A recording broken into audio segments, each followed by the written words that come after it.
दोस्तों, अगर आप हमारा ये वीडियो देख रहे हो तो हमारे वीडियो को लाइक ज़रूर करें और हमारे चैनल को सब्सक्राइब भी कर दें और हाँ, वीडियो को शेयर करके बेल आइकन पर क्लिक भी कर दें ताकि आने वाले ऐसे वीडियो की अपडेट आप तक आती रहे। दोस्तों, आज हम बात करेंगे शिव के 11 रुद्र अवतारों के बारे में। यह 11 रुद्र अवतार महान बल और पराक्रम से संपन्न है। कश्यप के पुत्र रूप में उत्पन्न ये 11 रुद्र महान बल पराक्रम से संपन्न है। इन्होंने संग्राम में दैत्यों का संहार कर इंद्र को पुनः स्वर्ग का अधिपति बना दिया था। ये शिव रूपधारी एकादश रुद्र अब भी देवताओं की रक्षा के लिए स्वर्ग में विराजमान रहते हैं। भगवान रुद्र मूलतः एक ही है, लेकिन जगत के कल्याण हेतु अनेक नाम व रूप में अवतरित होते हैं। तो आइए हम जानते हैं कौन है वे 11 रुद्र और वे कैसे उत्पन्न हुए हैं। भगवान शिव का एक नाम रुद्र है। दुखों का नाश करने तथा संहार करने के समय क्रूर रूप धारण करके शत्रुओं को रुलाने से शिव को रुद्र शिव कहा जाता है। वेदों में शिव के अनेक नामों में रुद्र नाम सबसे विशेष है। उन्हें रुद्र परमेश्वर, जगतस्रष्टा रुद्र आदि कहकर परमात्मा माना गया है। यजुर्वेद का रुद्र अध्याय भगवान रुद्र को समर्पित है। उपनिषद रुद्र को विश्व का अधिपति तथा महेश्वर बताते हैं। पूर्व काल की बात है कि एक बार इंद्र आदि समस्त देवता दैत्यों से हारकर और भयभीत होकर अपनी ऐश्वर्य नगरी स्वर्गलोक से भागकर अपने पिता महर्षि कश्यप के आश्रम की ओर आ गए थे। वहाँ उन्होंने अपनी कष्ट की कथा अपने पिता कश्यप जी तथा अपनी माता अदिति को सुनाई। भगवान सदाशिव में आसक्त बुद्धि वाले कश्यप जी अपने पुत्र यानी देवताओं को आश्वासन दिया और स्वयं परम हर्षपूर्वक भगवान विश्वनाथ की नगरी काशीपुरी की ओर चल दिए। वहां पहुंचकर उन्होंने गंगा में स्नान किया और अपना नित्य नियम पूरा किया। इसके पश्चात शंभु दर्शन के उद्देश्य से एक शिवलिंग की स्थापना करके भगवान शिव के चरण कमलों का ध्यान करते हुए प्रसन्नतापूर्वक तप करने लगे। जब कश्यप जी को इस प्रकार तप करते हुए देख बहुत समय व्यतीत हो गया तो सत्पुरुषों की गति स्वरूप दीनबंधु भगवान शंकर उनके सामने प्रकट हुए। भक्त वत्सल भगवान शिव प्रसन्न तो थे ही, अतः वे अपने भक्त कश्यप जी से बोले, हे मुने, मैं तुमसे प्रसन्न हूँ, मांगो जो वर मांगना है। भगवान महेश्वर को देखते ही कश्यप जी हर्षमग्न हो गए।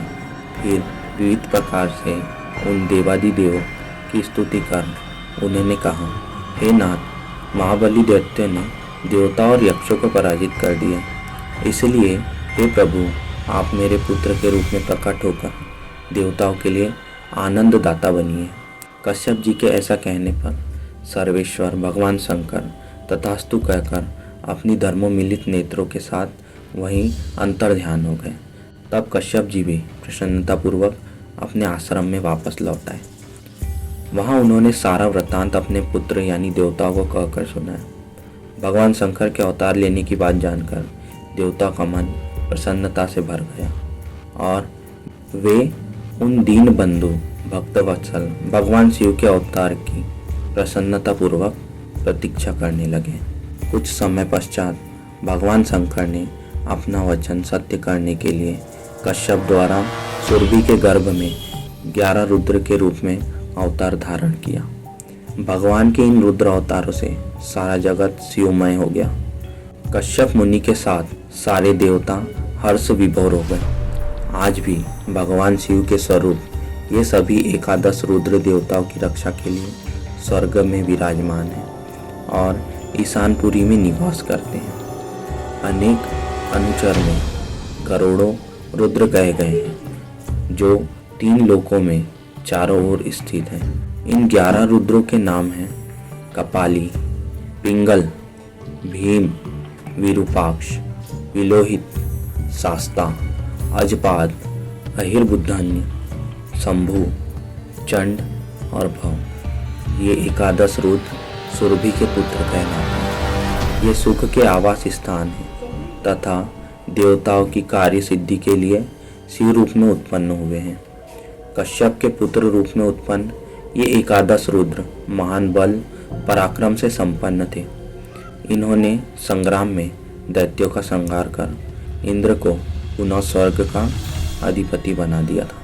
ये शिव रूपधारी एकादश रुद्र आज भी देवताओं की रक्षा के लिए स्वर्ग में विराजमान रहते हैं। भगवान रुद्र मूलतः तो एक ही है, परंतु जगत के कल्याण हेतु अनेक नाम रूपों में अवतरित होते हैं। मुख्य रूप से 11 रुद्र अवतार हैं। विभिन्न पुराण में इनके नाम में भी अंतर मिलता है। रुद्रों के साथ उनकी सधर्मिणी रुद्रानियों का वर्णन भी आता है। श्रीमद् भागवत में 11 रुद्रों के नाम इस प्रकार हैं: मन्यु, मनु, महिनस, महान, शिव, धृतध्वज, उग्ररेता, भव, काल, वामदेव और धृतव्रत। उपनिषदों में एकादश प्राणों यानी 10 इंद्रियां और एक मन को एकादश रुद्र कहा गया है, परंतु ये आध्यात्मिक रुद्र हैं। ये शरीर रूपी मशीन को चलाते हैं। ये ठीक ठीक चले तो मनुष्य का सब कुछ कल्याण है, अन्यथा एक की भी गति बिगड़ी तो शरीर बेकार हो जाएगा। जो इन एकादश प्राणों को संयमित आहार विहार और योगाभ्यास द्वारा वश में रखता है वही सुख पाता है।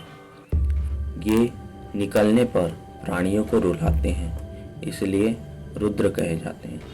अतः 10 इंद्रियां और मन ही एकादश रुद्र हैं। दोस्तों, हमने जाना कि कौन वे 11 रुद्र हैं और वे कैसे उत्पन्न हुए हैं।